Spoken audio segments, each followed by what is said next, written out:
اور جو لوگ اپنے ہم جنسوں کی خیانت کرتے ہیں ان کی طرف سے بحث نہ کرنا، کیونکہ اللہ دغاباز اور گناہگار کو دوست نہیں رکھتا۔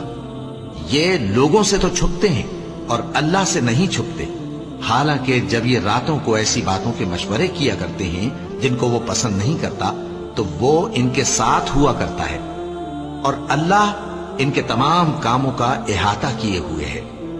بھلا تم لوگ دنیا کی زندگی میں تو ان کی طرف سے بحث کر لیتے ہو، سو قیامت کے دن ان کی طرف سے اللہ کے ساتھ کون بحث کرے گا اور کون ان کا وکیل بنے گا؟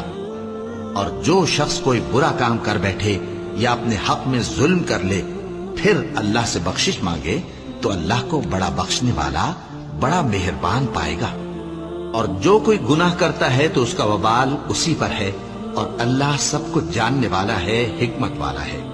اور جو شخص کوئی قصور یا گناہ تو خود کرے لیکن اس کا الزام کسی بے گناہ پر ڈال دے تو اس نے بہتان اور کھلے گناہ کا بوجھ اپنے سر پر رکھا۔